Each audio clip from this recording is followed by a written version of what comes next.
We all speak different languages. We all communicate in different ways. We all express love in different ways. The byproduct of that means that we have certain expectations.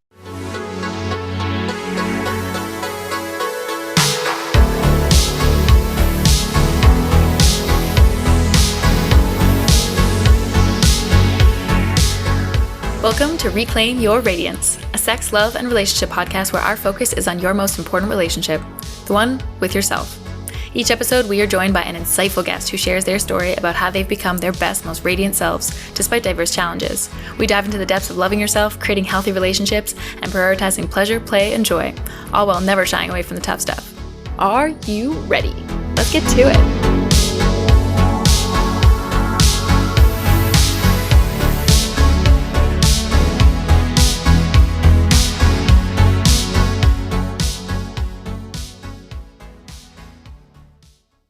Hello, everyone, and welcome back to Reclaim Your Radiance. Today's episode is about love languages, the basic 5 love languages that most of us have come to know, laid out in the book by Gary Chapman. While we won't be specifically referencing the book's content, my very Irish guest Eden and I will be setting out to define and discuss our personal understanding and preferences concerning these languages, ranking them from our most spoken and understood to our least favorite and most baffling of the lot. As it is December, we are adding in a holiday twist, which includes discussing the so-called gift-giving season and acknowledging it for the sometimes heavy expectations that can be placed upon us due to a sudden demand to express ourselves through the use of one love language in particular that not all of us are very fluent in. In fact, gifts are usually known to be the least popular primary love language. So how did it manage to take a center stage during the holidays? Heavy expectations that dictate how and when you must show your affection to those you love isn't often a characteristic of a healthy relationship. But before we give gifts a bad rap, and trust me, I am known to do so, let's give them a chance. Let's discuss the beautiful aspects of gift giving and the ways in which we can come to understand one another better by using these 5 love languages in our everyday lives. Happy holidays, everyone. Enjoy. Hey, how's it going? Hi, how are you? Good. Merry Christmas season. Happy holidays. I guess that's more what we should say. It is. It's more politically correct, but whatever you celebrate, happy celebration day. Happy coldest time of the year, and we all need to celebrate something to make ourselves inside and warm and with family. Absolutely. Absolutely. Yes. All right. So we are here today with our spiked eggnog. And we are trying out 2 different types. So at the end, we can do a review of which one's better, the cocoa nog or the oat-based nog, because cow's milk should not be drunk by humans past the age of 7 years old. And that's just my opinion. And we also have, as you know, our Irish and Canadian conversation here, we have our Irish whiskey, which our lovely guest Eden brought, as well as the Crown Royal from the Canadian side. We're honoring both of our alcoholic heritages, which is important. Which is important at Christmas time. As, what did you call it? The holiday drinking season? Or silly season. December is silly season, basically. But yes, lean in, celebrate, eat, drink, be merry. Yeah. Actually, that happened with my naturopath. She was like, oh, I mean, you should do this liver detox, but I know it's hard during the holidays. She's like, you might be able to squeeze it in these first 2 weeks. That's very kind of her. That is so kind. Like, what a nice naturopath. It's like, okay, I want you to go on a liver cleanse, but it's December. I know you've stuff to do. Yeah. So she was like, do it now. Like, if you start now, you'll have 2 weeks before all the drinking starts. And sure enough, it was like right before all the Christmas parties started happening. So it's good. So let's start off with love languages. Yeah. Let's start off with how we came to know them and what they are to us and how we use them and what ours are. Yeah. And so I guess before we get into what ours specifically are, I just want to kind of establish, for the sake of this discussion, what each love language is going to be defined as. And also establish that, like, it's not just about romantic love, but it's also about every type of love. It's like, so applicable, I find, to right. a wide spectrum of relationships. And I think if you have that in your head, it can be such a helpful tool with how you communicate in relationships and how you conduct yourself in relationships and how to control your expectation in relationships. Exactly. Right. And like, even just like with your parents, like you need to know how they will receive your love. And I mean, that's not something I've personally established with my parents, but like, if you're listening, let's do that. I don't think my lovely Irish parents are even aware of what love languages are. But you and I were talking about this, our first foray into it, when that very first conversation where that question gets asked you, what is your love language? And both of us just getting so stuck or throwing out an answer and it not being in keeping with the fact that this is an actual topic that, you know, has been around for a while and is a helpful tool that's now used by a lot of people. And I feel like everyone's so aware of it now. So I'm glad we're talking about it. Yes. So the love languages, most people listening probably know, but let's just remind ourselves. So first is words of affirmation. So it's verbal acknowledgments of affection, including like I love yous and compliments, words of appreciation, just like verbal encouragement. And written, and like just explicit statements of like, you are this to me, and like just telling the person. Direct communication. I love it. Rare. Rare. But oh my God, I've realized that like my work, like part of the reason why like my professional job is so hard is that like everybody uses passive communication. Yes. Yes. That clicked for me the other day and I went, oh shit. Like, can you just not directly tell me what you need to do, what the expectation is? And then also, like, let's directly talk about the fact that, like, let's not overdo each other's work. Oh, it's the whole thing. Separate topic. Okay. So quality time is number 2. So actively spending time with a person. So actively listening, eye contact, full presence. I think that's an important distinction between just like passively spending that time, and no distractions or outside interference, meaningful conversations, like recreational activities together. And this one really strikes home because like when you end up living with a partner, there's so much passive time with them that like it doesn't actually count. I think you and I are going to have a really interesting conversation about that piece, to be honest. Yeah, because that's a whole thing. It is a whole thing. Number 3 is acts of service. So someone going out of their way to make your life easier. And I think that's a good distinction from gifts, because like sometimes it's like, okay, is this a gift? Is this like time spent? And it's like, no, like somebody like brings you soup when you're sick, or picks up your laundry, or makes somehow like really thinks about what's going on in your life and makes your life easier. Yeah. And for someone who believes that actions speak louder than words. Gifts, the hot topic of today, visual symbols of love, which I kind of like to describe this way. I think that's really nice. I actually think the gifts one gets a hard rap. Yeah. A little bit. So I think that definition is helpful. It like gifts aren't bad. Gifts are really good. Gifts can be really thoughtful. They can be a very valid expression of love, especially at this time of year. I think they do get a bit of a bad rap, and they do attract a lot of stress and a lot of, you know, conflict or, you know, people do get a little bit, you know, worried about gifts.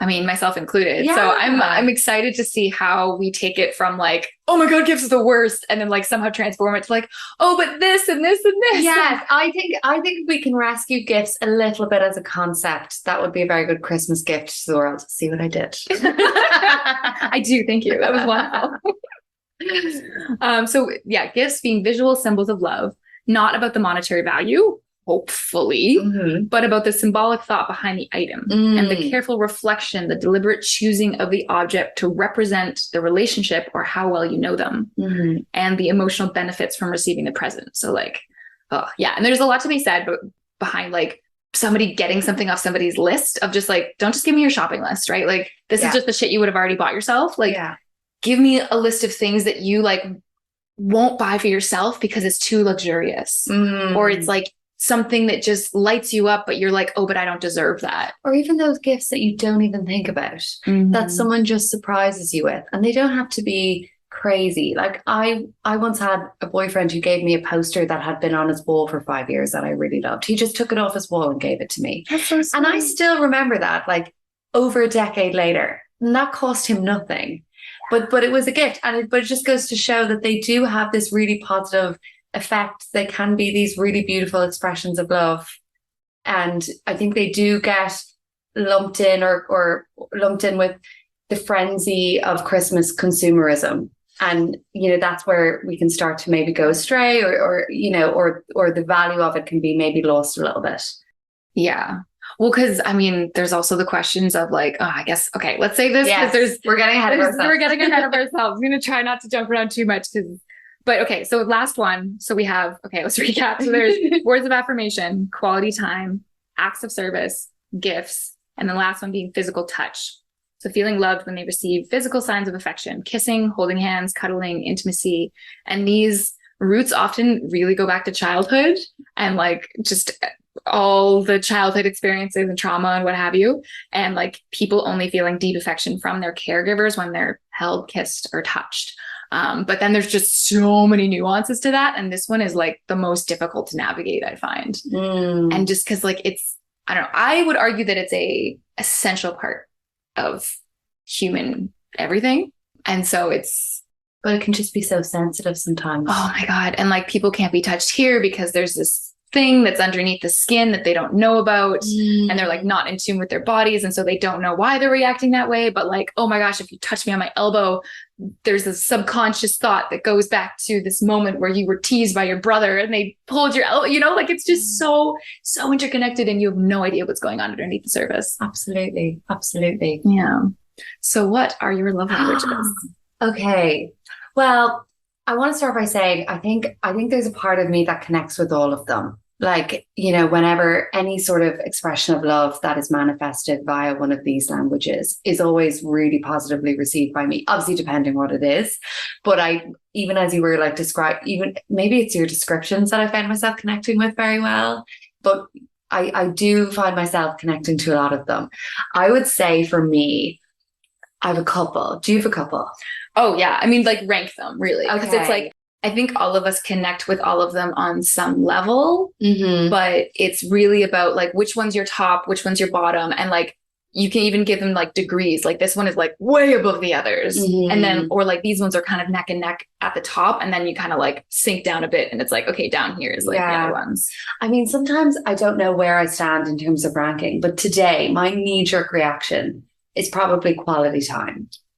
And maybe it's because like the stage of life that I'm in, and that's why I think it's also important to view this through the lens of every relationship in your life, not just your romantic relationships, where friends or partners or family members go out of their way and just show up for that quality time with me. It feels like they're carving out a tiny bit of space in their life where they want to put me in it. And there's something about that, I think, that really makes it soar up top, completely in my life. But it's probably the one I take the most for granted as well. Yeah. Time is our most valuable resource. Totally. And so giving your time to someone is the most valuable thing you can do. That's how I see it. Yeah. And do you want to know what's funny, which I only thought about recently? Your sense of time can completely change depending on where you are in your life and the age you are with your life.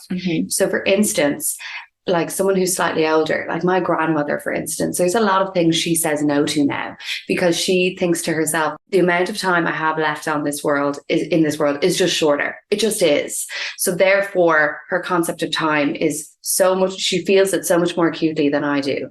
So what she chooses to do with that time and how she chooses to spend it it's completely loaded or it takes on a completely different meaning than someone in their 20s or someone in their 30s, where you do have that sense of invincibility, and therefore you do think you're going to be around forever. So you probably do waste a lot of time, but I think that's what youth is. I think it is a lot of time wasted. But anyway, so that would probably be sort of the top of my list. But, it's the one that we most take for granted. And you touched upon it recently, when you're living with a partner. Yes. Yeah. So I guess we can just go through, I expect we have the same love languages order. So we can just like talk about them. Yeah, should we go through them one by one or should we just? Yeah, I guess so. So yeah, like starting with quality time, that like, oh my gosh. And this was a very good argument that my ex had, like that we lived together for a good 16 months or so. And that like we spent so much passive time together, like in the same space, but not actively spending time together, that we then stopped spending quality time because we were like, oh, but we're already sick of each other. Or like we've seen each other too much, or like we would just forget to go spend that special time. Yeah. So it really diluted that like top love language for both of us. Totally. And I also felt that too. And another interesting aspect of that I found was the last 2 years with the pandemic, when, you know, that whether you lived with an intimate partner or not, or whether you lived with a roommate or not, or a friend or a family member, they were your primary person, the primary person who was in your life, who shared your space, who shared like all of your time. And you basically, like 90% of your time, I would have said at various points during the pandemic, was spent with that one person. So not that you didn't want to spend time with them, but your reason to do so didn't feel like it was existent at various points. And when you're living with a partner, for instance, that quality time can be so important to like the internal health of your relationship, I would say. Like carving out time to go on a date night, or take an adventure together, or take a trip, or even just do something simple or silly, like, you know, I don't know, play a board game, or you know, watch a stupid YouTube video together, watch Hot Wings, you know, whatever. But that's what I found, a combination of the pandemic exacerbating all of this, and then just the constant day-to-day humdrum being shared with that one person. You didn't feel as much of a need. You didn't feel like quality time was a need. And it's funny, this cropped up for me with a therapist who kind of reaffirmed this importance to me, which was quality time is not the same as time spent in each other's company. Yes, absolutely. And that's why I love that definition of like, this is time where you're actively with the person, you're actively listening, you're giving eye contact, you are there, you're just full presence, which, like, I mean, all of us, I think, have a little trouble doing, but yeah, just like put the phone away. Like, you know, I'm glad you mentioned phone, because that's another thing we should like probably talk about, is how much do our phones impinge on our quality time? Because say, for instance, right, like there's been a number of evenings where I said to my former partner, now, let's sit down and like watch a movie, and we'll sit down and watch a movie, and my phone is there. It never occurred to us to sort of say, okay, we're going to watch a movie for 90 minutes, 2 hours, whatever it is. Let's put our phones like in a place where we can't see them and sit and concentrate on this. And we never did that, like rightly or wrongly. But I often think to myself, what would your experience be different if you did that? Like, would you be more focused on the movie? Would you be taking more from it? Would you be more focused on your partner? Would you be more inclined to, you know, put your arm around them or snuggle into their shoulder, or, you know, or even with like a roommate or a friend, you know, would you be more inclined to sort of turn to each other and talk and react to that movie together? Wait, so are you saying that like you would have your phone out and you would be looking at your phone actively during the movie?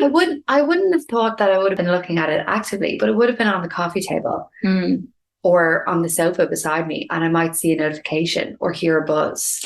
Well, that's why, yeah, it's key to turn your phone over. Yeah. I always flip my phone over on a desk, and like it's usually, yeah, and then like you turn it off. Do you find though, even if it's there, it's almost like muscle memory. Your arm just goes for it sometimes, whether you want to or not. Sometimes, usually in a moment of boredom. I wouldn't say that I had the same struggle with movies, because yeah, like for me, it's very much like, even if my phone's on the table, like so is the remote, so is whatever else is on the table. And just like, yeah, like I'm actively there with the person. And when we decide to like the big moment, like we bought a TV, even though like neither of us watched the TV very much, it was just like we wanted to have moments where our movies felt more impactful. But like, even though we probably watched a total of like 10 to 15 movies in 2 years together, it was still like, okay, because we used to have to watch it on like a little like laptop or something, which like took away the epicness of the movie. But then like also, I mean, we were still present with it, but yeah, just like being able to be like, this is a thing we're doing together. Like we're going to snuggle up, we're going to react together,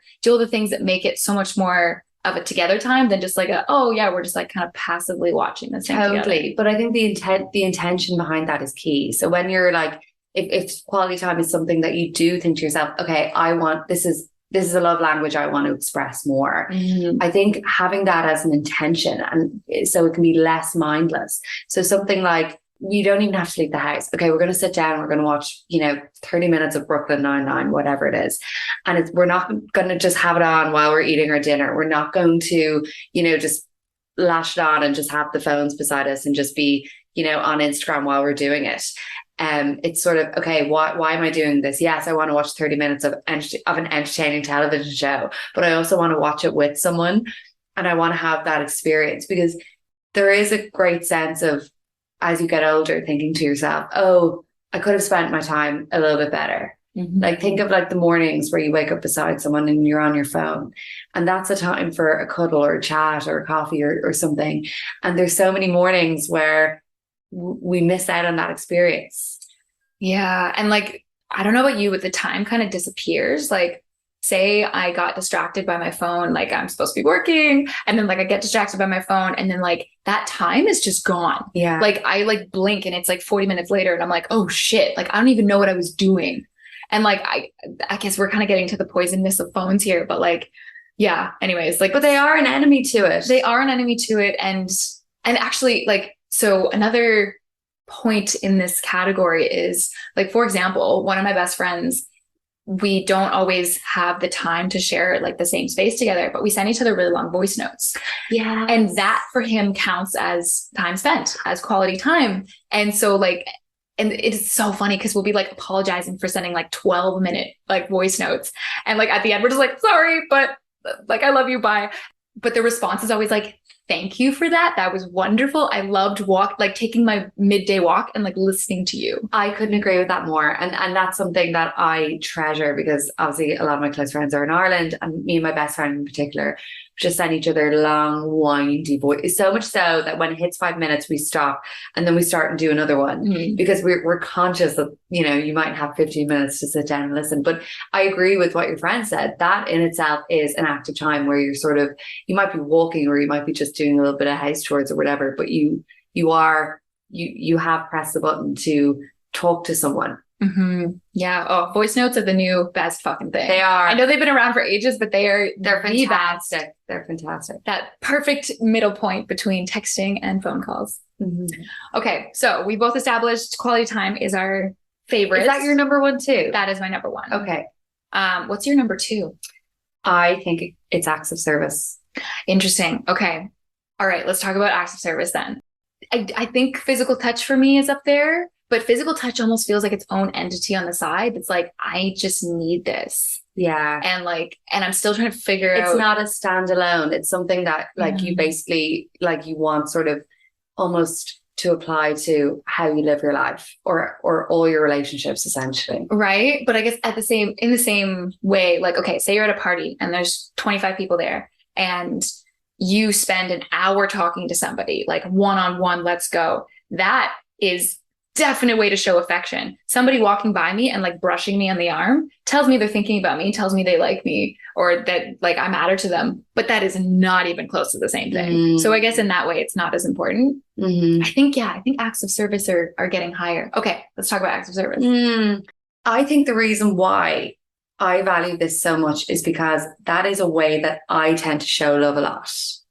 So I don't even know where it comes from. I think from where I grew up in Ireland, it's a very kind of familial culture. It's a very community orientated culture. And I grew up in a small rural community. There was an awful lot of, oh, here's some tomatoes that I grew. I've too many. Or I'm running low on sugar, run across the street to see if Mary has some extra.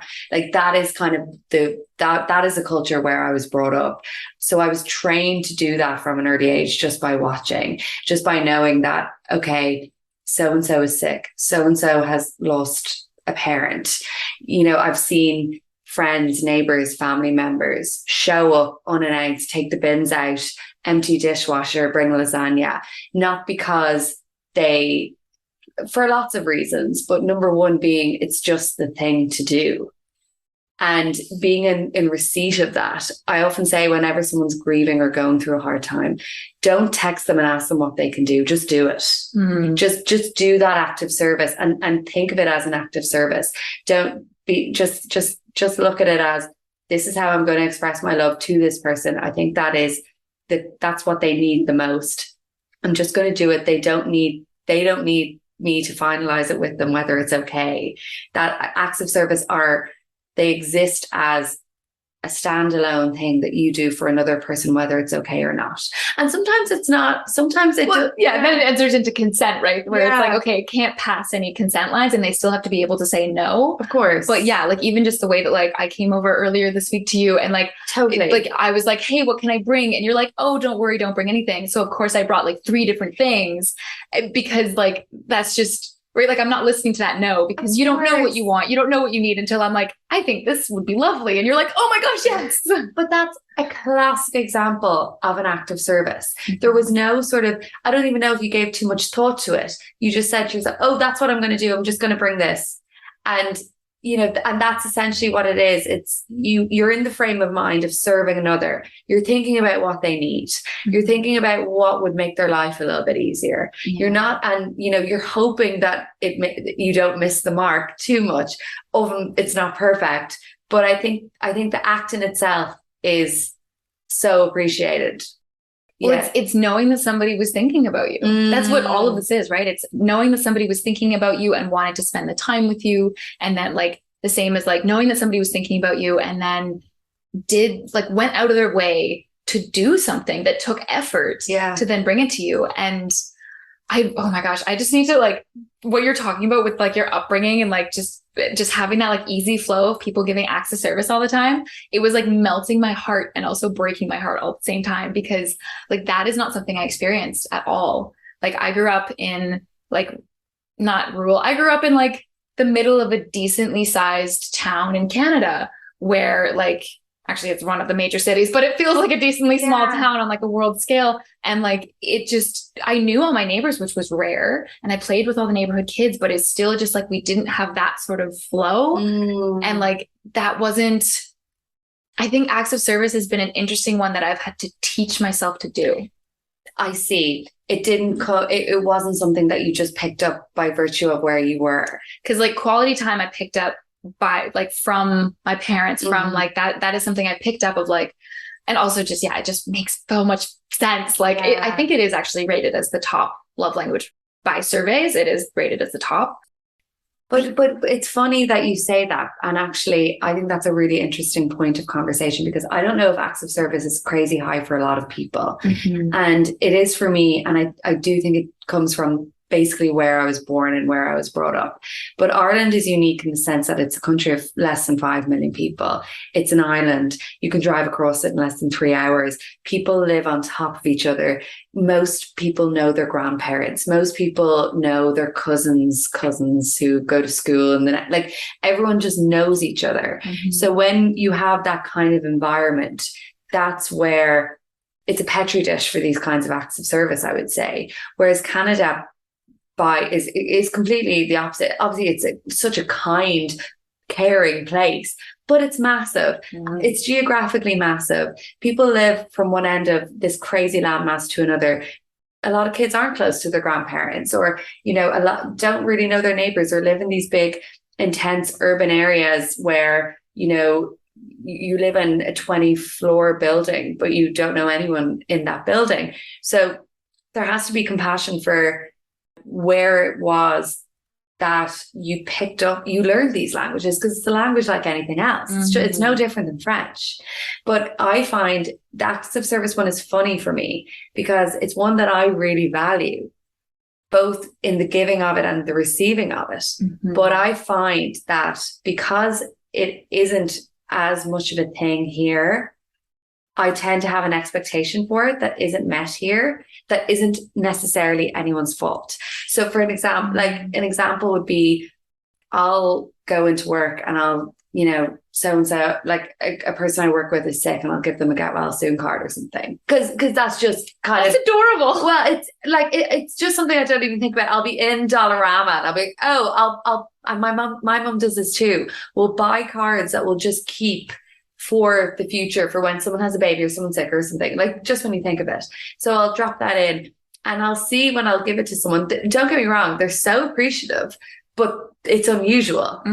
And it's not a common thing. So therefore, when I'm in a place of need where an act of service would be very beneficial, I'm living in a country where that isn't the number one language. But now don't get me wrong, I have amazing friends who like just are really good at it anyway. So it's not like I'm disappointed, but it's like living in a country where the language that you speak the most isn't the first language. Oh my gosh, I never thought about it like that before. So it is an adjustment. Like you do have to sort of learn, like you have to lean into other ways of expression. You have to adjust your expectation to receive the kind of expressions that are more prominent. But I do really hope that you continue to express it in that way. Oh, totally. Like even though sometimes it can probably get a little bit sad because it's like you do this for others and you're like, but when it's my time, it's not done for me, which of course is not the point. It's not reciprocation based, but like, I really hope that you continue to do that, because somebody who receives a get well card from you randomly is going to think to do it, and then maybe it'll start. Totally. But this applies to like so many other love languages, you know, like, you know, it really does, where you could, where you are in your life, both in terms of time, area, space, there might be one more language that's more readily available than the other, or the one that you're more used to may not be one that is so commonly used.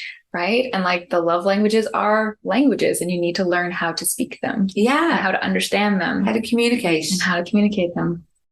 Oh, yes. Okay. An interesting point that is connected to all of them in my mind, but like specifically acts of service personally, is like I've started realizing that there's certain ones that I need at certain times. And so being able to like know that about myself and then communicate that. I had a really lovely moment with somebody where we were in conflict and I was able to be like, okay, actually, no, it wasn't about acts of service, but it was probably about the next one, I'm guessing maybe, that we'll go into. We just had like a conflict, and like, you can't just like touch me and make it go away. Like, that's not what I need. Like, we're already spending time together. So like, you can't show me quality time right now. Like, but what I needed was words of affirmation. Like an act of service would have maybe done it, but being able to recognize like in this situation, I need words of affirmation to make myself or to rectify this. Like, this is how you need to communicate to me in this moment to make me feel okay or better, or like obviously the okayness is going to come from myself, but like as much as you're able to do in this. Yeah. And like, even just like acts of service, the same as like when I'm sick, acts of service is what I need the most. Yeah. When you're feeling like a little bit low or a little bit vulnerable or something. Right. Like if I'm on my period and like crouched on the couch, like honestly, in my next relationship, I'm definitely just going to like we'll have our calendar, like our shared calendar or whatever. And like, I'll put when my period's expected in it, because like, I'll want them to, and then I'll like teach them like what's going to happen or what typically happens in like each week of my cycle. And during this time, like I might be avoidant or whatever else, but just like, don't say anything, come up to me, cuddle me. But it's funny that you're talking about this, because when I was thinking about love languages earlier, one of the things I thought about was, does the authenticity of the expression matter to you? Yes, right. Because you can't tell somebody to do it. They need to express it in their own way. Sometimes, so that's another thing that I've encountered and especially if we go back to, say, for example, the acts of service piece, where I might be in a little bit of a vulnerable situation, and actually an act of service would be the thing that I need the most, just how you described. But I might be like, say for instance, my live-in partner might not be in tune with what I need, because just by virtue of the fact that we're both different humans, but also that might not be the particular love language that they're reaching to at that moment. But I might get a word of affirmation in that point, or I might get a gift. They might tell me, listen, you're great. I love you. You know, you will get through this, or something, which is so helpful. It may not have been what I wanted, but an inauthentic act of service, I think, would have been worse than a really genuinely meant word of affirmation. Absolutely. I agree. Like, you need to leave space for people to express it how they want to. But I think there's value in saying, this is what would suit me best in these moments, like telling them these things ahead of time, or like having moments to have this discussion when you're not in these situations, right? It's not like, I'm sick, please bring me soup, like that. That's no longer an act of service. Yeah, that's something else. But having it known what your preferred is, so they now have the choice to do that for you. And if they choose to not, or if they forget or whatever else, like that's totally fine. But it's like the same as like having sex with somebody, and like they know that one of your favorite things is this, right? And so like if they did it for you every single time, it wouldn't be as special. Totally. Right. And so it's like that moment where it's really like, oh yes, like they did this thing I love in bed last night, like fuck yes, like they really were in it, you know, like it's that kind of moment where they can show like the extra special times, or like they're really showing up for you because they're doing this thing that they know you love, and you know that they know that you love it, and so that you can see it and you're like, it's extra special because they're doing it for me, versus like they're just showing up for you in the way that's easiest for them. Absolutely. But yeah, that's an excellent point of like, right. And it's like, do you try to mold to your, like the other person's, let's just say partner's like love language, or do you like ask, like, do you give the ones that each person needs, or do you like, honestly, I've thought about this. I think the strength in these 5 languages as a tool is to more effectively ensure your communication with someone. And communication in a relationship, it's like a dance.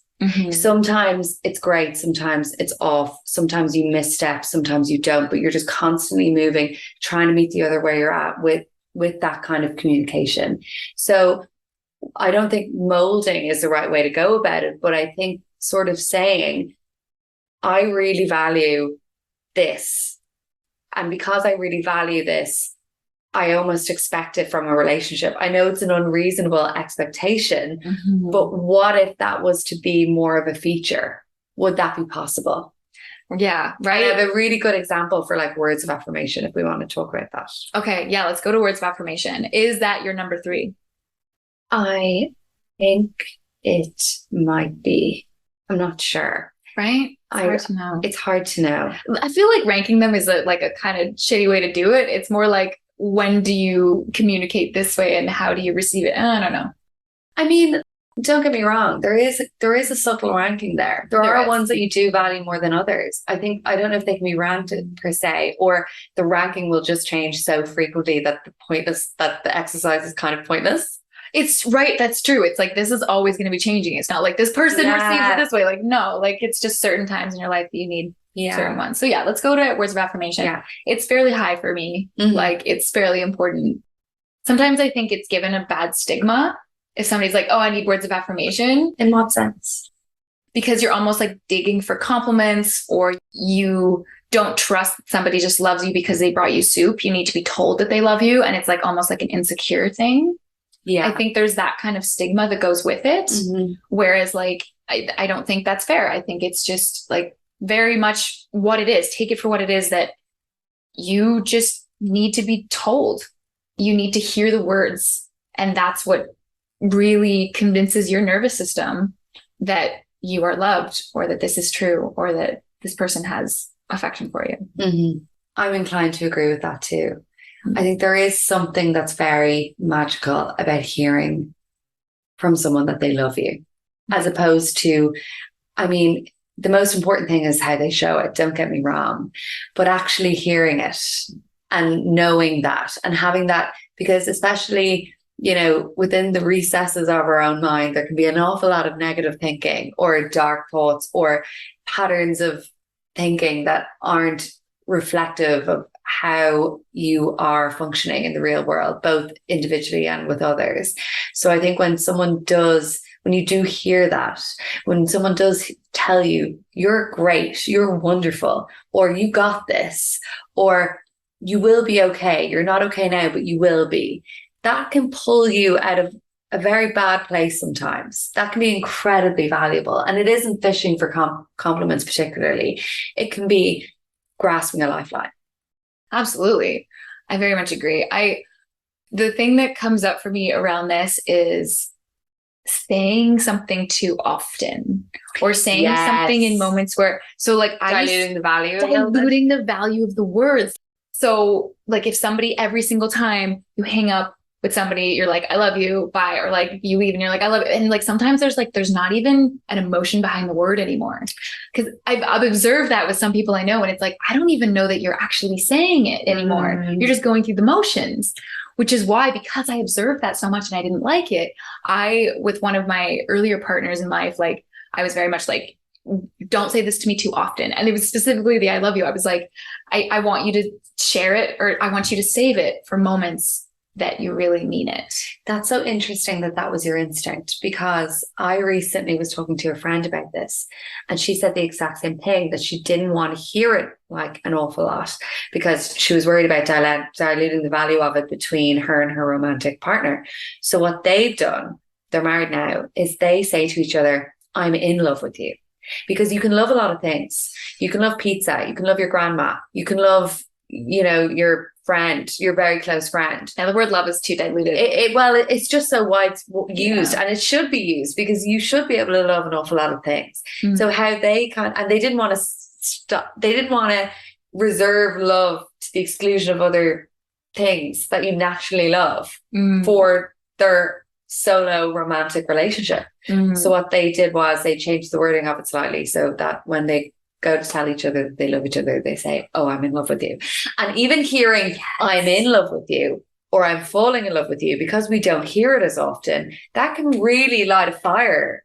You know what? Yes. I really like the I'm in love with you though, because that really, you need to feel it to be able to say that. Yeah. You can't be in an argument and be like, I'm in love with you. Because even when you're in conflict, you still love the other person. Like you break up, you're still in love with the other person. Like it doesn't just disappear. Yeah, it's always there. So saying it is like, yeah, okay, that's there. Like, and it's like, yeah, of course it's there. Like, yes, I know that. Thank you for saying it. I know it's there. But saying like, I'm in love with you, like in this moment, it really like drops you into the present. It really does. And actually, another interesting take on this is that because we're so used to saying I love you, like I've sometimes been in casual interactions with acquaintances who I probably don't love, or I like them a lot and they probably like me a lot, but they don't love me. And then they say, okay, I love you. And I know, and they know. And it's sort of, at times I've gone, crap, is this now something that you just say?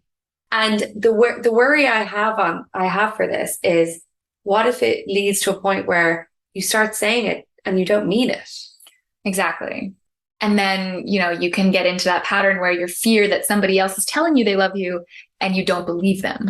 And actually this segues nicely into that example I wanted to give for like the words of affirmation, which is from my previous relationship, which I think I talked to you an awful lot about. We'd been together for quite a long time and I still hadn't heard the L bomb, for want of a better word. Oh my God, I forgot about this. But yes, that was several years ago. It was several years ago, and I was losing sleep over it because I felt it pretty quickly. And I'm one of those people where it gives me such delight and thrill to say it when I mean it. I can't wait to say it. So I said it fast. And I didn't hear it for about a year. And honestly, and for someone who, I like words of affirmation just as much as, and listen, I was getting a lot of genuine love languages. I was receiving an awful lot of genuine love languages that made me keenly aware that he loved me and I wasn't wasting my time. But I did bring it up with some friends and the reaction I got was, well, what are you doing? And but then I had a conversation with my then partner about it. And one of the things he said was, I don't want to say it unless I fully know I mean it. And once we had that conversation where it was clarified to me, listen, I really value this. I love where this is going. You're the only one I want to be with at the moment. So I got other words of affirmation that dropped me into the moment to understand that I was in a very loving situation and I wasn't wasting my time. And actually, it was the best thing in the world, because when he did say it, my God, there were fireworks going off. But you truly know. And then he said it to me and I go, oh, I know. And really, all along, when someone truly loves you. But the fact that I was told, I really don't want to say this until I mean it, made me realize, okay, I'm happy accepting that, because I would rather hear it genuinely than hear it and maybe it not be real. Absolutely. Right. And ultimately you just gotta trust that what they're doing and what they're saying is real. Like if they tell you who they are, believe them. And if they text you, they wanted to text you. If they spend time with you, they wanted to spend time with you. Stop questioning it, whether or not it's real or not. Just accept what it is. And it's their responsibility to act with integrity of what they are and what they want. And that's another example of how it is a dance and how you can't really manipulate what kind of language is going to be the form of expression of whatever person you're in a relationship with at that moment in time. And it is a case of kind of adjusting and modifying but still expressing what you feel to be authentic and genuine in that moment too. Absolutely. And knowing your partner or your ex-partner now, so much better, that makes so much sense that he took a long time.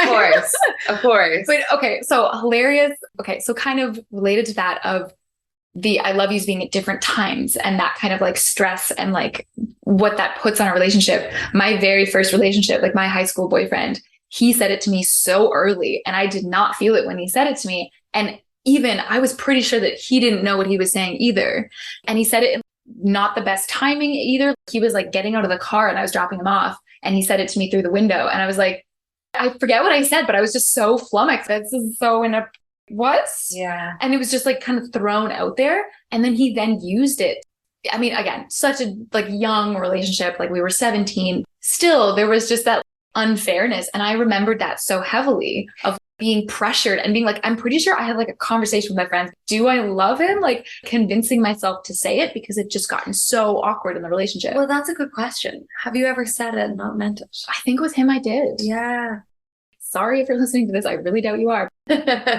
I don't think I meant it, which it's never happened to me since. But when it happened in the other direction, when I said it, because I knew really earlier on, and it took my partner like quite a bit longer. I remember we were like lying in bed one night and everything was dark. And it was just, I could tell that he just felt like really safe in this moment to open up. And he was just like, I'm sorry. I'm sorry that I haven't said it. Like, I feel it. I know it's coming soon, but it's just not there yet. But all of those sentences, if I was in that situation, would mean so much more to me. Right. But I also like, I genuinely was like, I take your time. I would never pressure you. Like it doesn't like, right. And he was just so comforted by that. He was so happy that helped him with his own feelings and to get there on his own terms and in his own way. And let's clarify, it is completely fine to be in a romantic relationship without the L bomb. Of course. It absolutely is. Actually, Love Island season, the most recent season, they actually had such a good, so I'm an avid watcher. It's one of my least favorite qualities about myself is how much I love Love Island. But there were a couple on the show this year who actually came up with such a good solution for that. They, before dropping the L bomb, and dropping the L bomb, that phrase in itself is problematic. For those who can't see her, which is all of you listening, she's doing like the little air bunny quotes when she's saying love bomb, which I think is really adorable. And I just wanted you to know.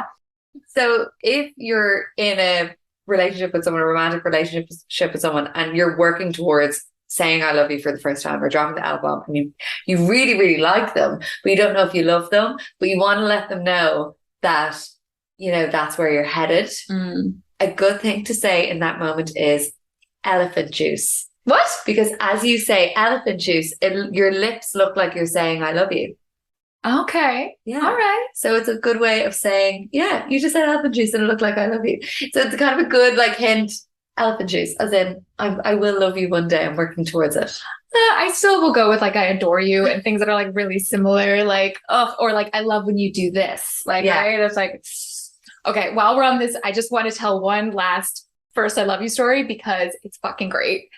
This is the first person this is my first love.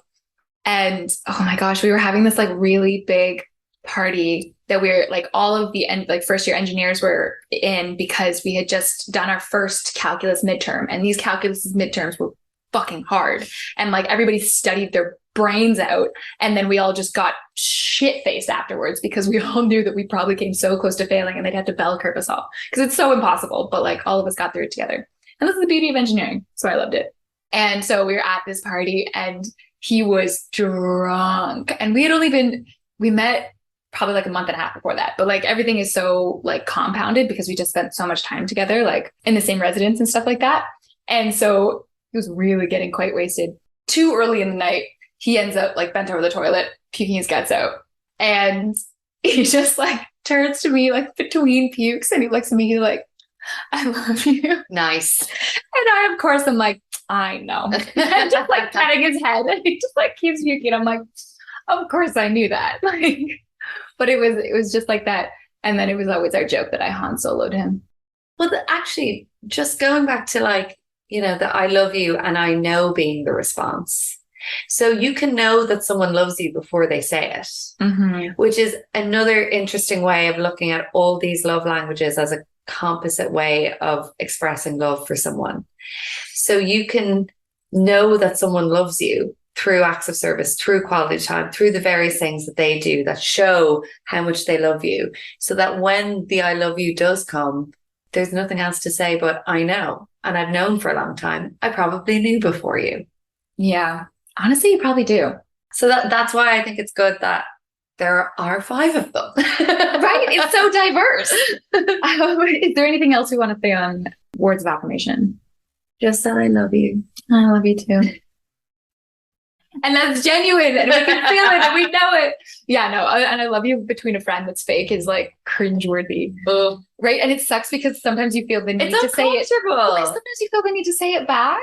Yeah. Well, actually, with words of affirmation, even if that's your love language of communication, if that's your number one way that you show love, it's good to read a person before doing that, because I think words of affirmation can be the love language that perhaps can yield a tricky reaction. It can. And I guess who are we to say that somebody who says I love you isn't actually feeling it the way that they feel it? Yeah. Right? Like, it's such an arbitrary thing that we all feel inside that. Or someone could be in the mindset where they're not ready to hear what it is you want to tell them. Or do you find that sometimes some individuals, when communicating with words of affirmation, it can almost come across as a little bit incessant? God, you're beautiful, you're this, and the other. And it can almost feel like a little bit too much. Yeah, it definitely can. Okay, so I guess that's the words of affirmation. Beautiful way to express love, but yeah, it can be a little bit too much sometimes if you don't quite understand the language that they're speaking. So we now have physical touch. That's another one where I've had to teach myself that, and like, I'm honestly not even sure where it falls. I know it's incredibly important to me, especially in a romantic relationship, and that is how I will show it. I'm figuring out more how to bring it into non-romantic relationships, because like sometimes I feel the need to ask consent, and then there is this barrier that you then reach with friends where like you've passed over the I don't always need to ask for consent when I physically touch you, because we're close enough where I know that you always love this, or I know that like these are appreciated in these moments. And not to say that there should ever be really blanket consent, but we've all kind of given it where it's like, it's always a yes, I'll tell you if it's a no. And you trust that that person's going to give you the no if it is that in that moment. It's another language that can yield like a tricky reaction, depending on the person that you're with, depending on the type of interaction it is. You know, I'll be walking into a job interview. A hug is not appropriate. You could be a hugger, but you know, in that case, a really strong handshake is the most physical touch that can be handled in that moment. But it's interesting that it's something that comes very naturally to you when you're in kind of romantic relationships, and it's something now that you're trying to apply to non-romantic relationships. With me, it's probably the opposite. Interesting. Yeah. So I wouldn't have grown up in a tactile family, but I would have had a lot of physical affection. But again, smaller country, smaller people in my, like not as many people in my life. So I knew them all better. It made more sense to be a hugger, you know, or to hug people upon greeting them, or to see comfort from them, or to put your head on their shoulder. That was a lot more natural because you did have a lot more closeness. Whereas when our social circles are an awful lot bigger, and we're interacting more with acquaintances, potential friends, rather than real friends, that's where there is a greater need for barriers, etc. But when it comes to romantic relationships, I think it's, and this is like, so this, we could do a whole podcast episode on this, honestly. Yeah. But it's like, maybe because in Ireland's quite a repressive country sexually, there can be a bit of a struggle as to what physical touch is okay from maybe a shame perspective.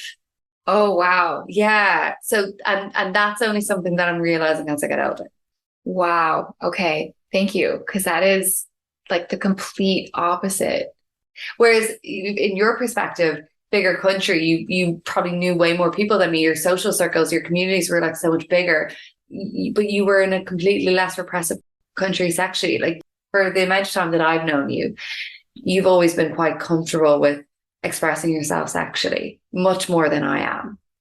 I think what it really comes down to, though, is that like I was shown examples so many times through media, but through my own circles, that like, oh, when you're in a relationship, you touch and you hold hands, and then yeah, there's a whole element of like sexual openness and comfortability with that, and like less shame around my body and like how I was brought up, or just how I was just innately. Because sometimes I look at my circles and what I was taught, and I'm like, I don't know that this was actually taught to me. I think this was just a part of me, or like I must have learned it somehow, but like just like an innate comfortability with my body and with certain things was just there.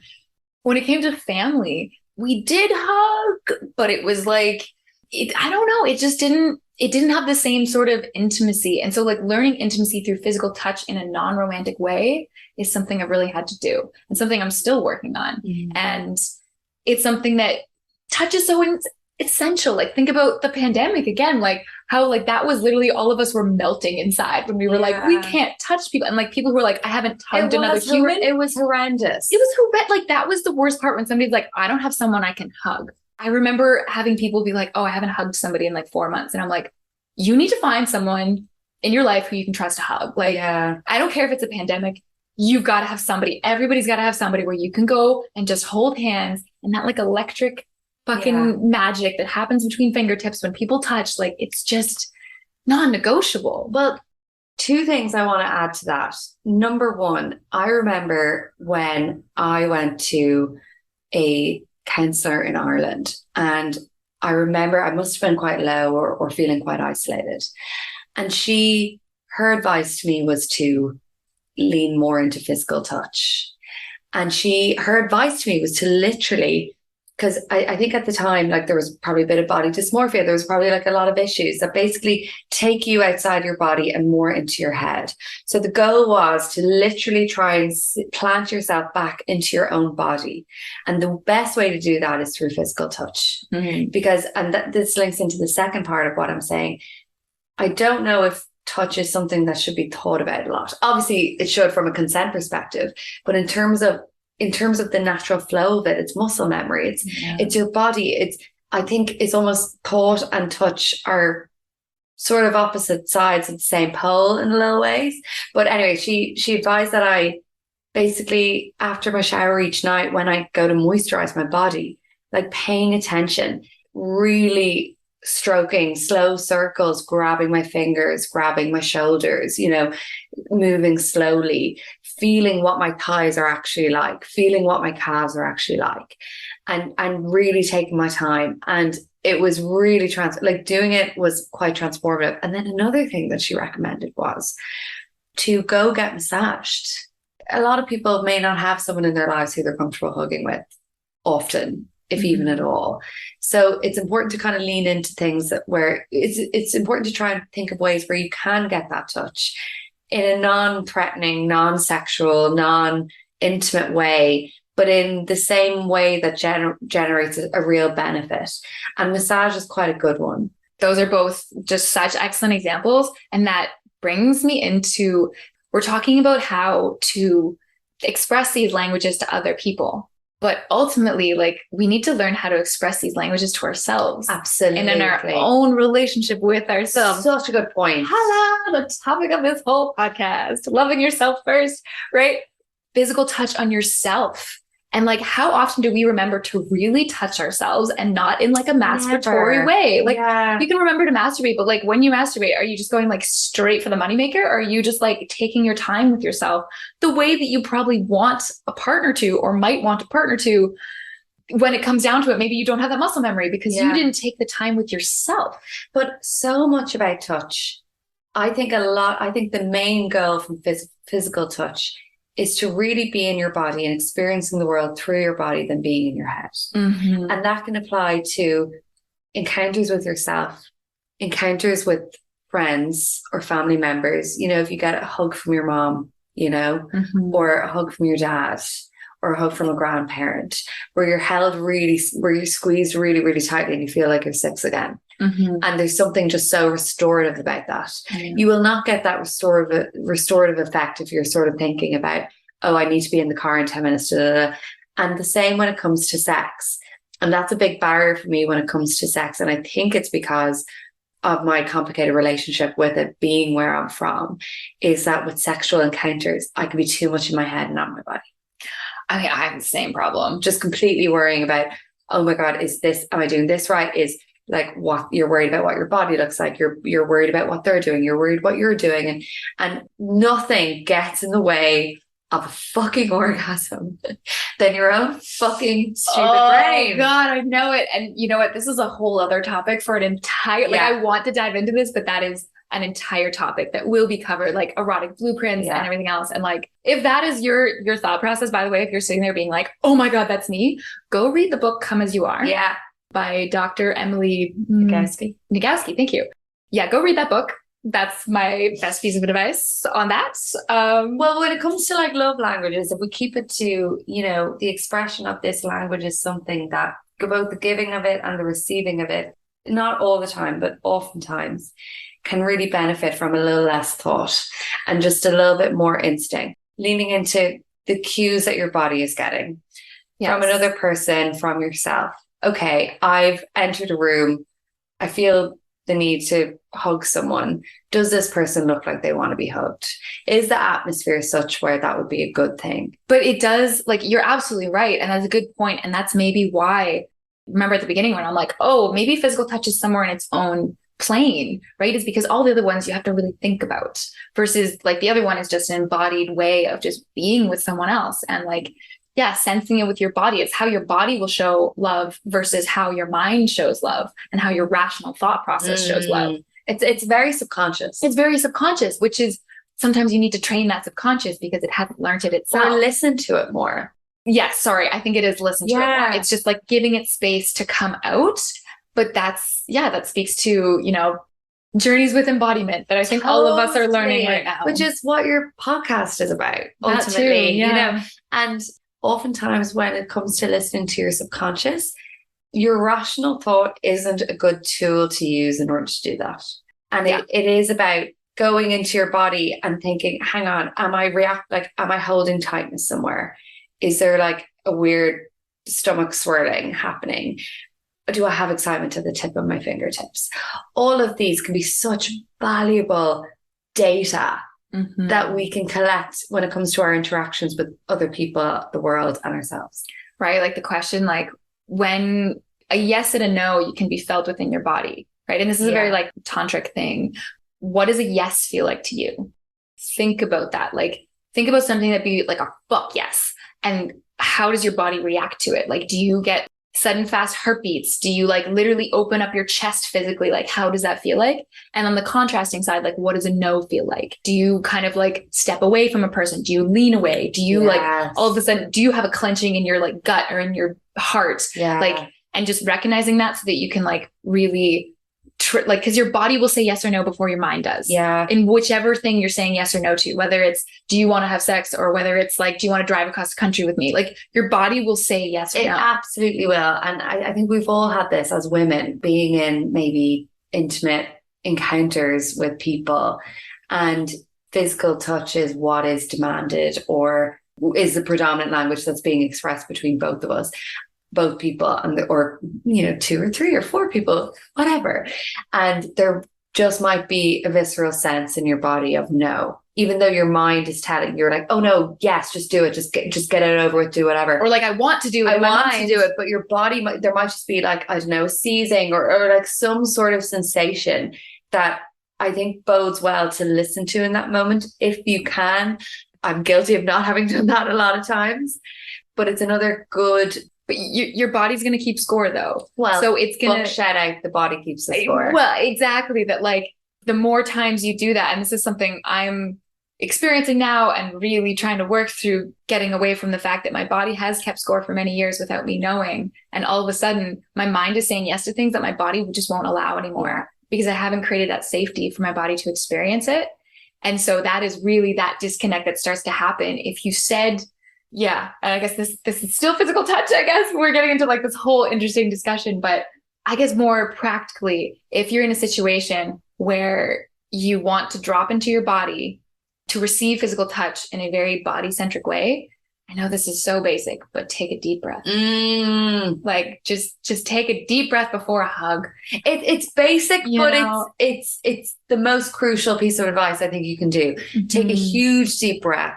Feel the sensation of your feet on the floor, of your bum on the seat, or your hands touching something, and just keep breathing. The second you're like actually in the present moment, nothing matters anymore and everything's great and everything's okay. Okay, that was such a lovely. I want to get to gifts. I don't know. Yes. We are. Yeah, we just time. It's time to get to gifts. It's time to get to the holidays. It's time to like, yeah, get to that part of it, because all of this is such a wonderful discussion that, again, we could keep talking about this for ages. But okay, so gifts. Yes. And is gifts your number 5? Yes. Yeah.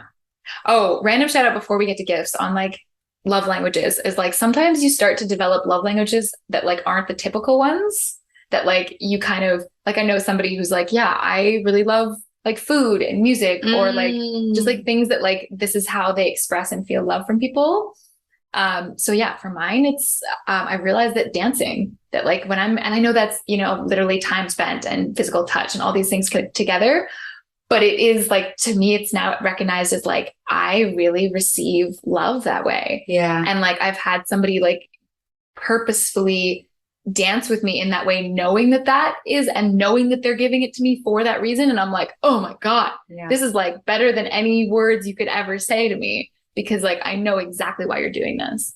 So that, and photos, I've also recognized is very big. That's a lovely one. Yeah, no, and that's very, knowing you the way I do, that's very you. Right. Like it's the volunteering to take photos of like, somebody knows that I would want a photo in this situation to remember this moment. I absolutely adore photos. I like crystallization of memories, or even just like, you look really good right now and I want to capture this for you and give this to you as a gift. Like, yeah, there's that. And then there's me taking photos. So if I like randomly think I want a photo of this person, it's because I love them. Yeah. It's because I really adore them in this moment and want to remember it. And so like, if I randomly offer to take somebody's photo, it's because I adore them. Yeah. Mine are completely different. What are yours? Food as well. I love cooking for people. I love it. And I would say like, that's obviously an act of service and can be seen as quality time, or even a gift in a lot of ways if you like bake someone something. But like, I just love feeding people. I guess I'm a feeder. I don't really care about receiving food from people, but I love doing it. And then another one I was thinking of was silence. So like, not words. Ooh.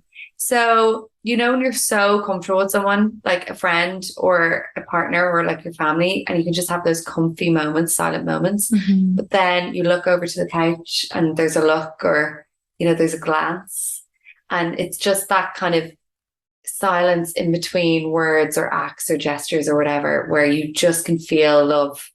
That would be one for me, I think. Yes. I love that. I'm just picturing it right now. Just like that little glance between people. Just like, oh, yes. Which also, like, some people argue that space is a love language. I know a lot of people who would agree with that. Yeah, I do too. Especially introverts. We're both having a good laugh because of our exes. And we both know our exes very well. But especially with introverts, just having that moment to breathe and recharge, independent of your relationship or the person you're with, or whomever you're spending time with. I can totally see how that's a love language. Right. It wouldn't rank highly for me, but it would also be quality time, carving out quality time for yourself. True, right? That's like a way you're giving yourself the love. But like, even in the way of somebody's asked for this and you're respecting their wishes, right? Like if somebody said, hey, I need 2 days, like I need this time to myself, please don't contact me. And you respect that wish. That's an act of love if you respect that wish. Absolutely. It really is. And actually, it's funny that a new point that I'm getting from this conversation that I haven't really thought about much is how we can express these love languages to ourselves. Yes. Right. And like, I think that was one of the articles I read in prep for this. And it was so good. And I was like, how did I not think of this? Yeah. How was that not the first thing I thought of? Like you can, right? Because you can give gifts to yourself. You can give yourself words of affirmation. You can spend quality time with yourself. You can perform an act of service for yourself. You know, classic example, the night before I go out and I know I'm going to have a raging hangover the next day, cooking myself a lovely meal that's in the fridge the next day for when I wake up. So many things. Yeah, absolutely. Taking care of yourself. I'm going to walk away with that. That's going to be my learning, I think. But gifts. I love that. Okay. Yes. Gifts. Hey, this is Editing Kris, popping in to say a few words that I feel I really need to be said but weren't. This is such a massive topic, and there really is no end to what can be said about it, and there are so many elements that can slip through the cracks here. And when it comes to gift giving, especially around the holidays, I can get a little bit cynical, and I just wanted to let you know that if I sound a little Grinch-like and ungrateful in these next few bits, that really wasn't my intention or how I ultimately feel.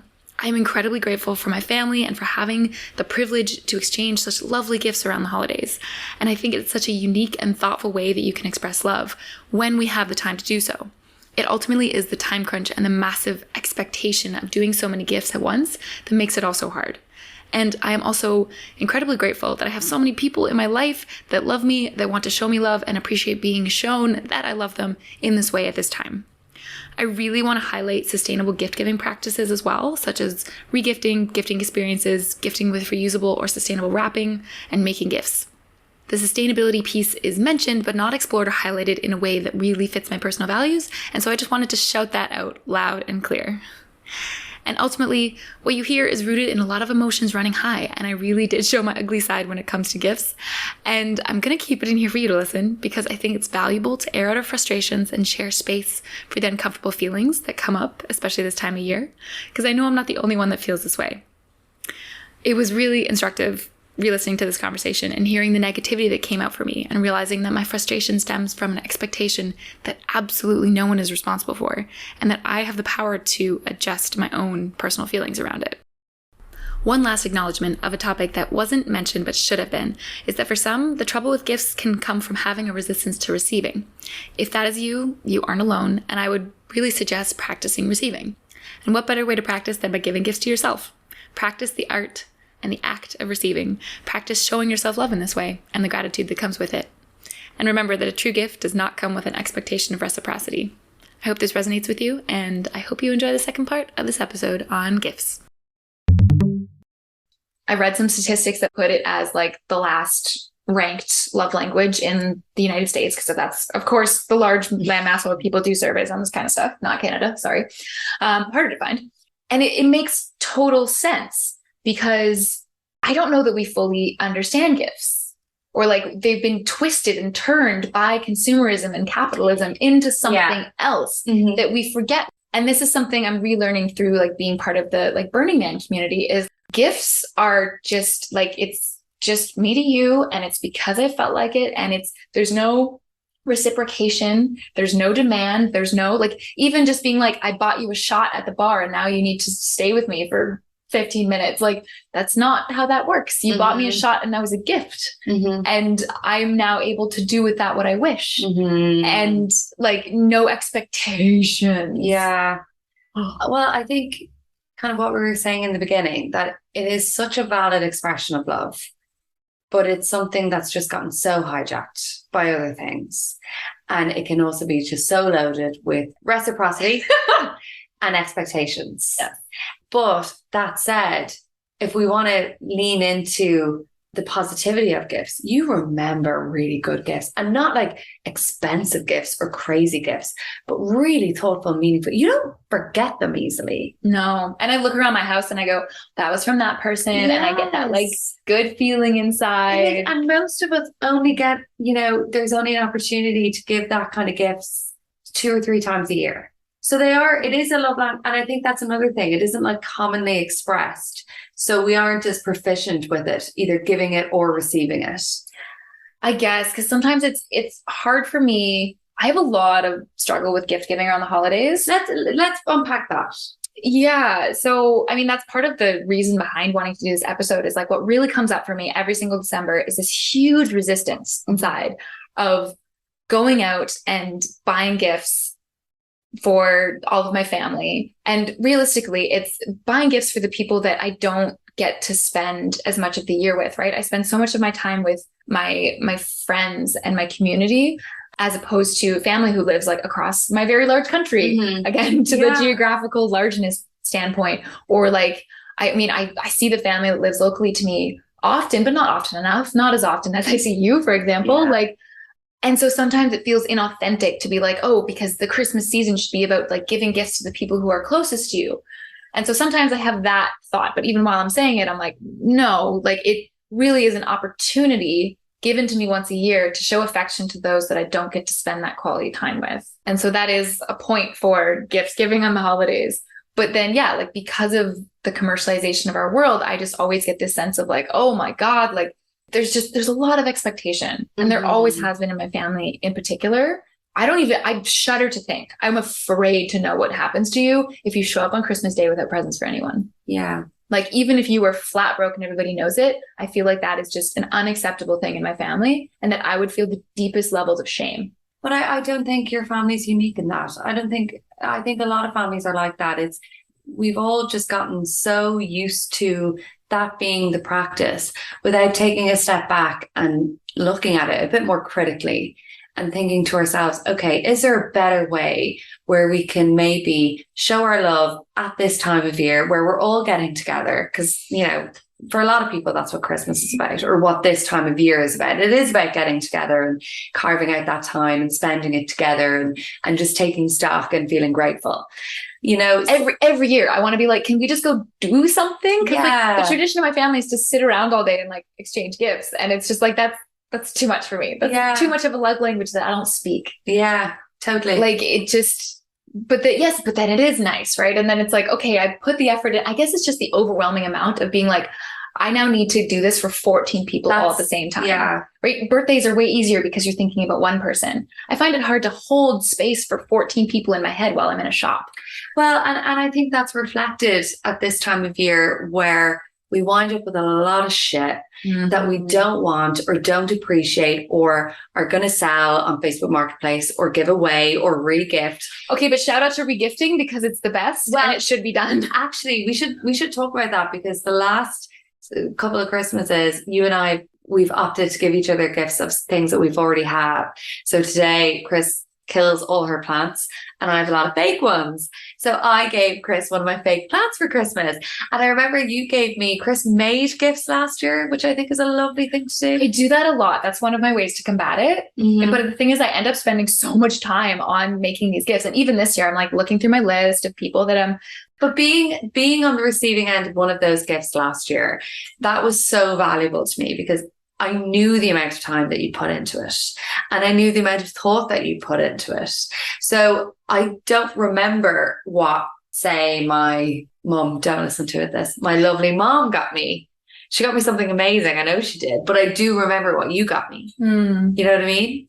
Yeah. And that's like, and that's why I don't want to shit on gifts too much. Yeah, I think there's ways that you can give, like, but equally, I do want to acknowledge that it can be so awful and stressful if you have no money or you are so pressured or you're going through a shit time or for the multitude of reasons that make going out and spending hundreds and hundreds of dollars on shit that you know people won't appreciate, that make it such a really heinous exercise. But I think like it's good to kind of talk about ways that you can combat it, like, you know, gifting stuff you already have and, you know, maybe doing that with someone that you know will receive that in the way it's designed, in the way it's intended, making your own gifts, you know, that's becoming, and I think with sustainability being such an issue, I'm happy to see that these things are like taking like on more and more of a life.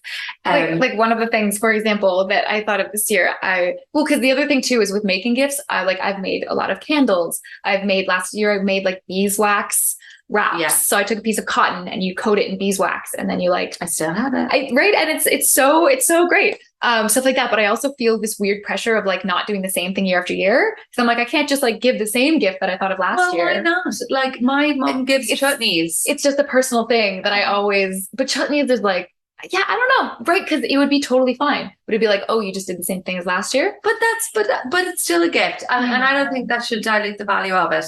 I know, but again, it's one of those things that's in my mind, but that's also a me thing of like, oh, I can't wear this outfit again because I wore it too recently. Yeah. You know, like I have a lot of those in my mind that I know are limiting beliefs that I could break down. But so one of the things I'm doing this year for making things, and it's like, again, there's also this concept of it's too small and that like it needs to be bigger or it needs to cost more or it needs to have taken me more time. Yeah. And that like that is baked into it of like, so one of the pieces of the gifts I hope to give this year is I'm going to make my own cacao mixes. Gorgeous. Right. And like put it in these little glass tins because I make my own cacao mix in the morning with certain spices. And I think it's great. And I went to the grocery store and like you see all these like sugar filled like hot chocolate mixes. And I'm like, these are all bullshit. Like I know that mine is like amazing. And so I'm going to give that with like, hopefully I can like layer it or something in the jar so it looks all pretty. Spoiler alert for anyone getting a gift from Kris Hall. Spoiler alert. But like that's one of the things I decided to do this year. And it like came lovely to me. idea. Right. And I love it. But there is this like, I can't like, for whatever reason, I cannot show up at Christmas Day with only that. That is not enough. Mm. And that has been taught to me. That has been taught through many Christmases of just this feeling that it needs to be a little bit more. And that feels gross too. That feels. Well, I'm glad you're talking about it though, because I'm sure so many people will have a similar reaction to that. Maybe that's the predominant style of gift giving in their family, and it might be something that they have discomfort around. And it's, you know, that I don't know if that's something that we can ever fix overnight, but it's a good thing to be aware of. And maybe it's a good thing to have. You never quite know who in your family is feeling a particular way about something. Maybe it's something that you can talk to people about and just say, hey, like, what do you think about this? Is there scope for maybe a different way of doing things? Yeah. Also, shout out to giving experiences. They're my predominant way of giving gifts. Right? Because you get to give the gift of spending time. Yeah. And it's perfect. If I'm buying like a big gift for someone, that's what I'll buy. Like I bought my mum a zip line for her 60th. Amazing. Now she hated it before she, like 5 minutes before she, or 5 seconds before she was about to go down, she looked at me and I could tell that it was the worst gift I've ever given her. But afterwards, it was absolutely fine. Or, you know, another thing we do in my family, which we've over the years, maybe because our family is just so humongous, again, Irish, we've had to get creative because we were just buying 60 presents a year and it was just too much. So no one gets a present after they're 18. And then if you're over 18, we do like a Secret Santa type situation where there's a cost limit. It's like no more than $20. It's deliberately kept really, really low. And you have to buy like a good present, what you think is a good present, not for anyone in particular, but what you think is a good present. And we put them all in a bin bag, and then we pull names out of a hat, and whoever. Isn't this like Bad Santa? It's kind of like Bad Santa, and you pick it out, and then you get one swap. Yeah. And it's a really fun game because you never know what the hot present is going to be. Last year, the hot present was a fucking bird feeder. It was a bird feeder. I think I got like a really nice luggage tag for like a suitcase or something. I think that was like my contribution. No one wanted that. Everyone wanted the bird feeder. But like, yeah, but there's like a lot of scope, but it can just be like so much fun. So there are creative ways of getting around it, but I think it's, you know, if you're not there yet, or your family are the type where it's just pretty non-negotiable, you can hold both those things. I still think you should give your cacao mixes. Oh, I still will. That's the thing though, is that I will then go spend all this time making like these personalized, not even personalized, because it's something that usually works across the board. So I'll do something like very crafty, and then I'll give that to everyone in addition to something else. So that's the thing. I kind of just start piling on more and more and more because it always feels like, oh, but that wasn't enough. Oh, but that's not quite enough. And for some reason, there's this artificial circle put around what feels like enough of a gift. And as I get older, it just gets worse because I feel like I'm expected to spend more money. Yeah. Right. Because like, bless them, my family give amazing gifts. I don't think that they hold this expectation, but I don't believe they do either. Probably not. But there was a couple exceptions within my family of people who like that gift giving is a higher love language for them. And they've been taught that. And I don't think folks listening whose predominant love language is gifts, I don't think they should be shamed by this. No. And if anything, I do think it's such an impactful language. I have a good idea. Name one gift that just stands out in your mind as an amazing gift that you got. I mean, I'm literally sitting in my apartment surrounded by them. Like I look at that pillow and that was given to me by an ex, but like it was really like it was made by his sister who has like a pillow making business, and he purposely made me a pillow that looks like R2-D2, or he had commissioned one from his sister. Fantastic. Because he knew how much I love Star Wars, like that kind of thing. Or like even just like the plant that you gave me that was perfectly, it wasn't just a plant, it was a plant that was very hard to kill, which I really appreciated. And like Eden had thought out what I needed in a plant and had given this to me as a housewarming gift, which was absolutely special. Or like, but then again, like on the other side of the spectrum, like one of the most amazing gifts I got from like Aaron in my past relationship was a satellite phone, which is a huge gift, but it was just like such a huge like step towards the adventures that we wanted to have. Yeah.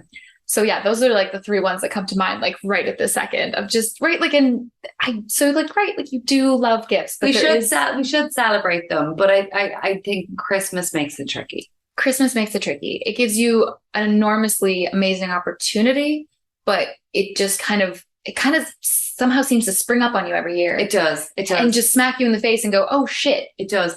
But I recall actually in 2020, I think it was, I hadn't seen my family all year. So the only way that I could really express my love for them was by the presents that I sent them that Christmas.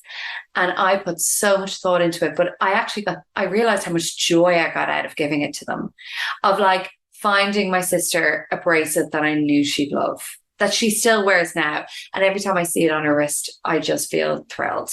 Right. You know, or me and my grandma like love reading. We always recommend each other books. So I sent her a bunch of books from like my favorite Canadian authors. You know, I love Alice Munro, and then just getting the text from her going, oh, I love Alice Munro now. Like, you know, that can just really be so impactful.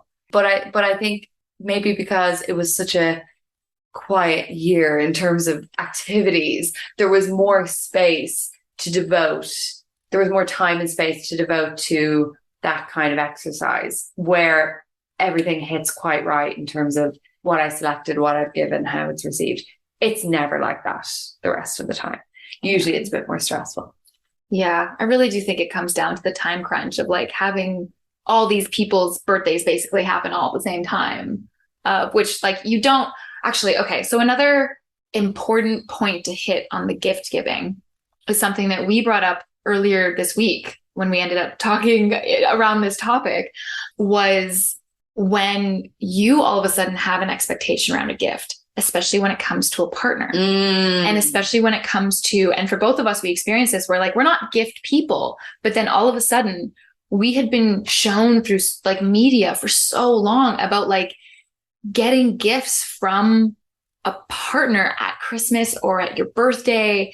So we were unable to escape that in our mind of like, I really want this from this person. Right. And so like, again, we're kind of, I want the experience of getting an amazing gift from, and it just puts so much pressure on something that should be non-reciprocal.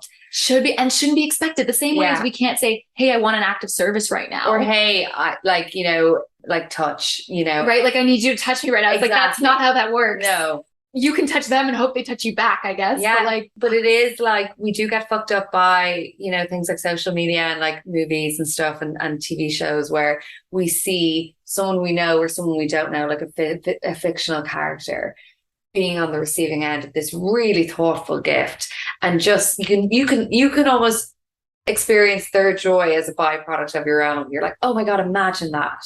And especially like, I think the story I was telling you was, I was newly in a relationship and it was our first Christmas together, and I'd been single for so long. So I hadn't gotten a Christmas present from a romantic partner before, and I was so excited. And I didn't help the situation. Like, my partner at the time was very much like, oh, what can I get you? And I was not helping him whatsoever. I was like, oh, get me whatever. I'm not a gift person, like whatever you think, like, which is completely unhelpful. Especially because in your heart, because you were like, but really... also because I had an expectation of getting an amazing gift, but I wanted him to come up with it all on his own, and I wanted it to be a complete surprise. What the fuck was I thinking? Like, that is completely unrealistic expectations. But I really did allow myself to get completely swept, and it was a situation that I laugh about now, but at the time completely fell on its ass. Like, he wound up picking out really, really daft things. Well, they were all so thoughtful, but I didn't want any of them. And they didn't meet my expectations because they never would in that scenario. Because once you have expectations, they can't be met. Yeah. And I wound up having this reaction where I actually found myself getting upset. And I've never gotten upset over a gift before. And I was so fucking annoyed at myself because I just thought I was so ungrateful. And I think in that point, if gift giving is your love language, that's why it's really helpful to have these as a tool so that you can explain to someone, listen, if I freak out about a gift, it's not because I'm ungrateful. It's not because I don't appreciate it. It's because it's my love language. It's the expression of love that I receive best. So where there's thought there, or where, that's something that can be really impactful, and where I get the sense that there hasn't been a lot of thought, or it's something that's fallen on its face, I mightn't have a reaction that I'm proud of, but how can I help you meet me in the middle? Exactly. I have two thoughts. One is like the same way we can be like, when I'm sick, I would love acts of service, or when we're in conflict, I need words of affirmation. The same way you can say, like, on my birthdays and on Christmas, I receive love best through gifts. Yes, I would love a really thoughtful gift. Exactly. Yeah. And it doesn't have to be expensive. And that does not mean expensive, right? Yeah. Like, and the thought of a good gift is an expensive gift. Those things don't correlate at all, but they have been put together in a lot of people's mind, which is kind of unfortunate. And like, that is something we all kind of have to deconstruct on our own. But the other side of it is like being able to say, I would love for you to show me affection on this day. Mm-hmm. It is your choice how you do this. And I really want to let it be known that it's important to you that you receive affection on these certain special days. Mm-hmm. Mm-hmm. Yeah. Or like I was really proud of myself for the way I worded it too, because it was the first time it really came up this way. It was probably about a year ago, and I was in a relationship and with a romantic partner. We all have relationships with everybody everywhere, but there was something that wasn't being met. And I very calmly, like not in a moment of conflict, not in a moment where it was being contested, was able to just say, hey, so this is how I've been feeling. This is what I need. This is what I would like. And would you be willing to think through how you can help me with this, or how you can show up for me in this way? Mm-hmm. And he was just really, really grateful at that. And was all of a sudden like, okay, yeah, thank you. And then like, I gave him the time and space that he needed to think through that. And then he came up with his own answer. But I think that's such a good thing for everyone to hear, in the sense of, we all speak different languages. We all communicate in different ways. We all express love in different ways. The byproduct of that means that we have certain expectations or ideas in our head as to how things go. But we're not in relationships with ourselves. We're in relationships with other people. The best thing that you can do with that is communicate or let them know, this is the language I speak. This is the language I express love in. This is the language that works best with me when I'm feeling X, Y, Z. You don't have to expect that from the person, because they have their own means of expression. But what harm is it in them knowing that? And then also allowing yourself to be completely flexible and removing that. And then I, lived with a man who wasn't a big words of affirmation person, but acts of service was unconscious. Was just an unconscious thing that he did all the time. And I think that's kind of why it's so high on my list at the moment. So and it goes to, okay, I'm not hearing the I love you now. I might really need to hear it, but for whatever reason, it's not coming. What other expressions of love are visible in the scenario that I'm in? How can I appreciate them? How can I be grateful for them? How can I value them and cherish them and honor them? Absolutely. And like, it's the same way as like, let's say that one of you speaks French really well and one of you speaks English really well. Yeah. But like, you both understand the other one and you both can speak and comprehend it. And it's the same way of saying like, I understand what you're trying to say when you say it in French, but ultimately I'm going to hear and digest and really internalize it more if you speak to me in English. Totally. Or you could also say, okay, I'm fluent in English. I know fuck all French, but my God, is it a sexy language? Right. And I'm just going to appreciate it. Right. Oh, yes. Okay. I mean, that feels very conclusional. Is there anything else you'd like to speak to about the love languages? The lack of thought. I think maybe not overthinking as much. a lot of human expression is subconscious. It's muscle memory, it's instinct. I think leaning into that where possible can be a really beautiful way of inhabiting who you truly are and how you interact with not just yourself, but other humans in the world. Absolutely. I'd say that just eliminating or trying your best to not have expectations around it. Yeah, absolutely. And that, yeah, letting them express the way that they need to, and just ask for what you want, because you're never going to receive it if you don't ask for it. And so even in the way of like, your example is lovely with the gift of just like, I just said, oh, I'm not really a gift person. In this moment, you are a gift person. Yeah. Admitting it to yourself, being able to be honest with your partner that that's true for you, that it's important to you, and still not having any expectation, but at least letting them know. And so, yeah, that's okay. So before we wrap up, we never got to the eggnog. So we're going to have a quick eggnog tasting. Christmas toast. We want to review the different eggnogs for you. So this one is Jameson and coconut. Delish. So good. Okay. I want to say the coconut is, I'm not a foodie at all. I'm like trying to do this. It's very light. It's not as heavy. Happy Christmas, my gorgeous Cheers. girl. Cheers. Oh, there's just a lot of whiskey in this time. Sorry. I like the oat though. Oh, I do. It's like, all right, so the coconut was like thicker, but oat is like sweeter. And this time we've paired oat nog with the Canadian Crown Royal whiskey. Interesting. Yeah, I think I liked the other one better though. I think I prefer the coconut. The coconut is just okay. So I'm glad I can stick with my classic that I always get. I have this. The second there's eggnog in stores, I'm buying it every single week as my personal treat to myself. She treats herself once a week with eggnog in the summer. And that's my I only learned to that myself. recently, and that's your gift to yourself. All right. And on that note, Merry Christmas, Happy Holidays, Happy Hanukkah, Happy Winter Solstice. Don't let the gift given get you down. And with that, we come to the end of this episode of Reclaim Your Radiance. Thank you so much for listening in. If you enjoyed this episode and came away with some valuable insights, the absolute best way you can show your support and appreciation is by sharing it with your friends or on social media. Your support is absolutely invaluable. To connect, find us on Instagram at @HellOfAHall or on TikTok at Reclaim Your Radiance. Or you can sign up for our mailing list to receive bonus content and stay in touch with what's happening in the world of Reclaim Your Radiance, including local workshops, retreats, self-love courses, personal one-on-one coaching, and so much more. Head on over to the episode notes in the show description to find those links, and we hope to hear from you soon. All right, everyone, until next time, stay radiant.